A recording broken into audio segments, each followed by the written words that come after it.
The early Church recognized the primacy of the Church of Rome and the Bishop of Rome. The Epistle of Clement to the Corinthians, 90 to 100 A.D. We must first look at the case of the rebellion at the Church of Corinth in the first century.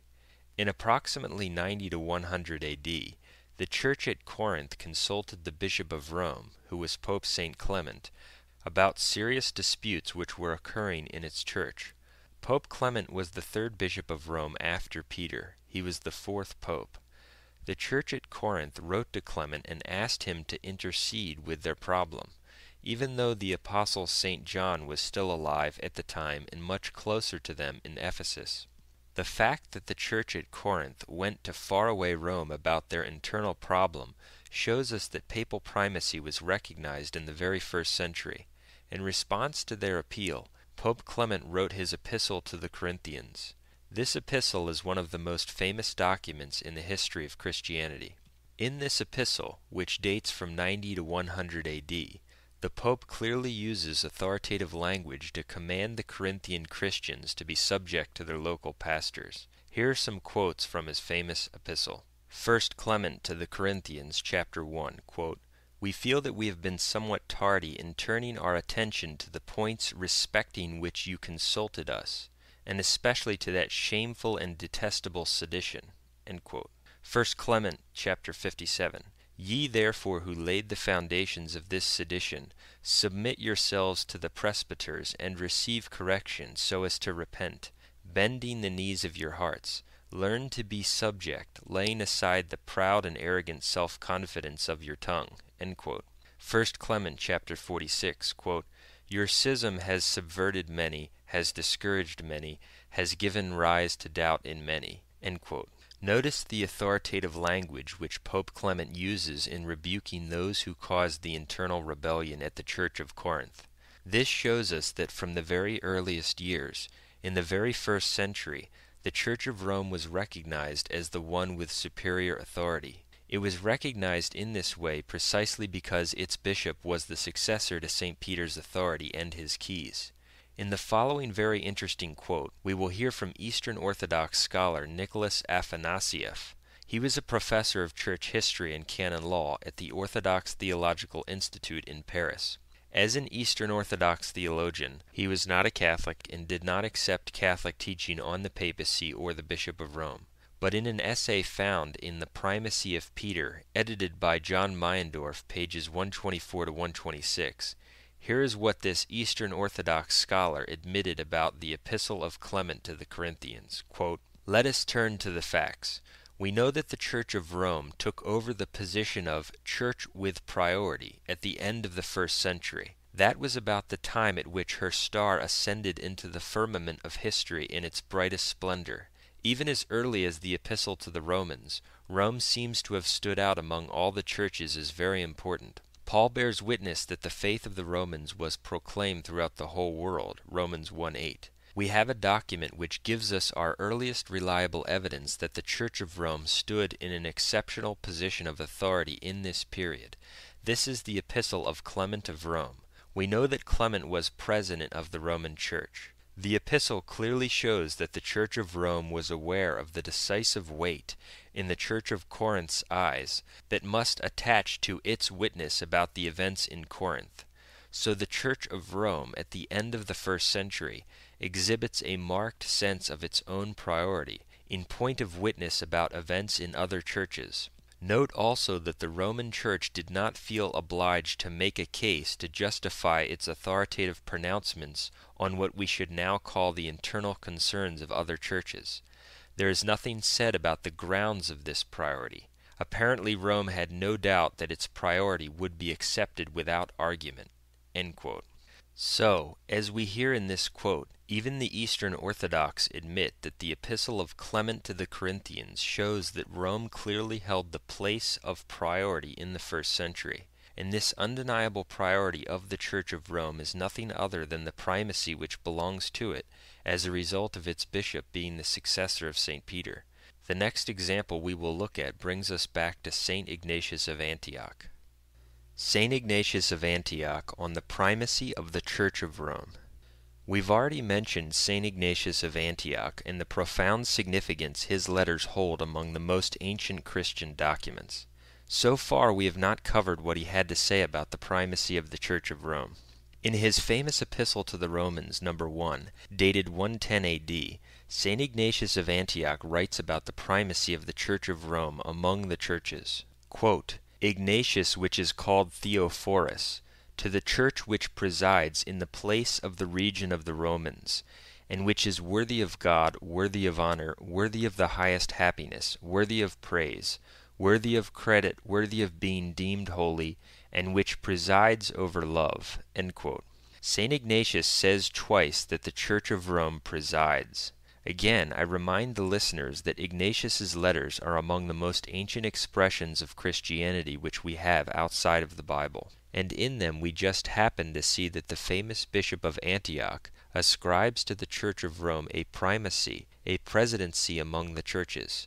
Is it just a coincidence that in 110 AD we find a primacy ascribed to the Church at Rome, where, as we already saw, the Fathers tell us that St. Peter, the one upon whom the Church was built, was in fact martyred? It's obviously not just a coincidence. It's also significant that the same language of presides, which Ignatius uses here about the Church of Rome, is used by Ignatius in his letter to the Magnesians 6:1 to explain how the bishop presides in the congregation.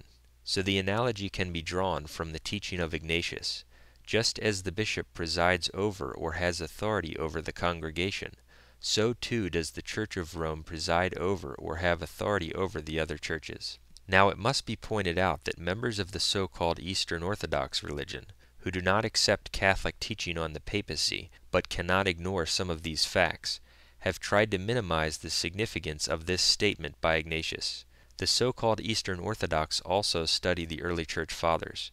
They are also familiar with Ignatius's writing, so they know that they must at least acknowledge that the Church of Rome presided in some way. But they remove the significance of this presiding or this presidency, as it is sometimes translated. They grant that the Bishop of Rome did have a primacy or a presidency of honor, but they say that this primacy of honor was not one of authority or jurisdiction. Well, what does that mean anyway?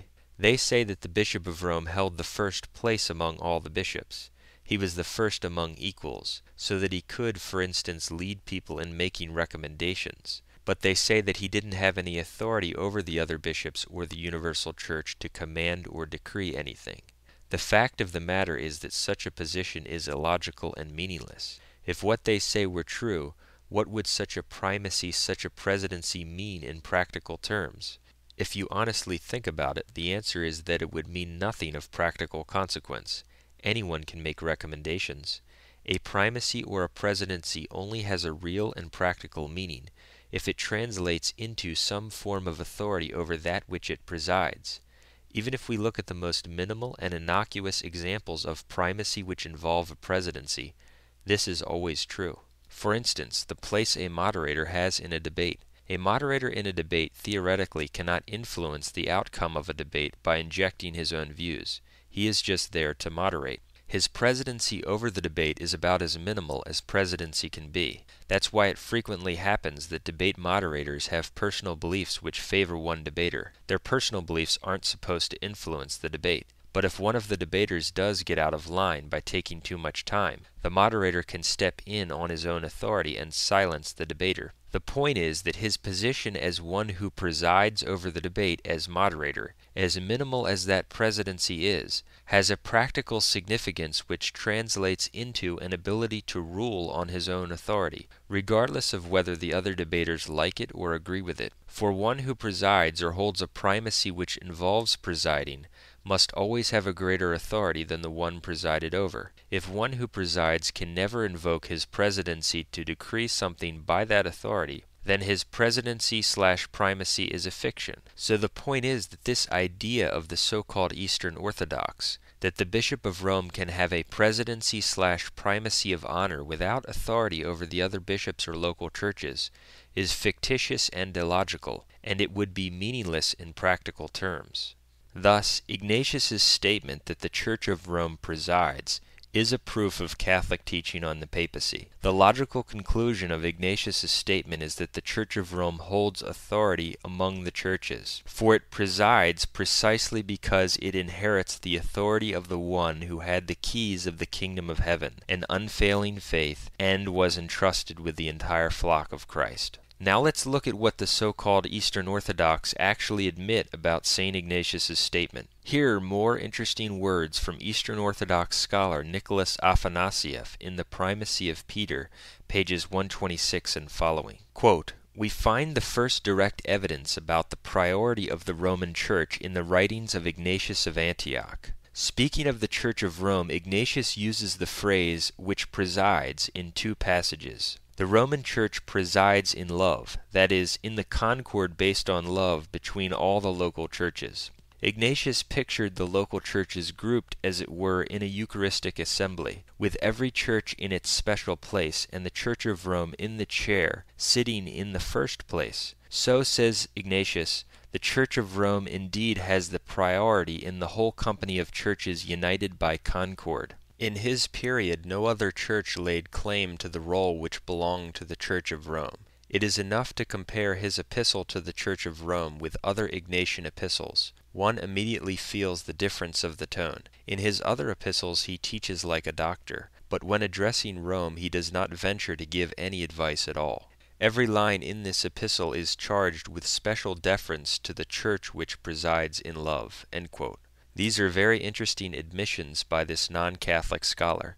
They demonstrate once again the truth of Catholic teaching on the papacy and how it's reflected by the ancient writing of St. Ignatius of Antioch. Now it's important to address something. Some might ask why St. Ignatius didn't fully develop Catholic teaching on the papacy by expanding upon papal infallibility and the full scope of the jurisdiction of the Bishop of Rome. Some ask how come that wasn't declared in a more precise and complete way in many other statements of this period. It's important to understand that in the first few centuries, all of the implications of the dogmas which were revealed by Christ were not yet fully understood or articulated by all. Note, the core content of the dogmas was certainly revealed by Christ and was known by true believers, but it sometimes took centuries for everyone in the Church to articulate and understand all of the truths which are entailed by those dogmas. For example, it's a dogma that Jesus Christ is God and man. This dogma has been revealed by Jesus Christ, and no one can be saved without believing in it.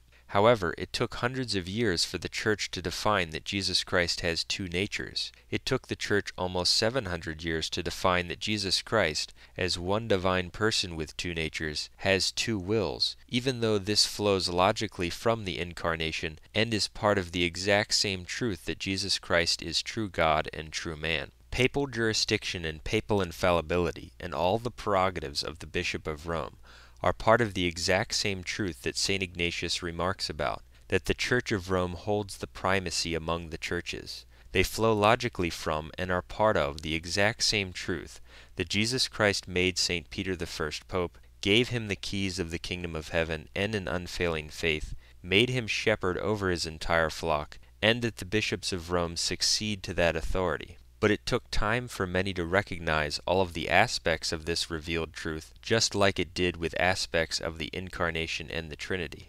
It should be emphasized, however, that the more precise articulations or understandings of the same truth or dogma never advance a deeper understanding which would be different in some way. That would be heretical. These more precise articulations are, rather, more precise understandings of the exact same truth. As Vatican Council I and St. Vincent of Lerins said, quote, "Let the understanding, the knowledge, and the wisdom progress, but let it be solely in its own genus, namely in the same dogma, with the same sense and the same understanding." End quote.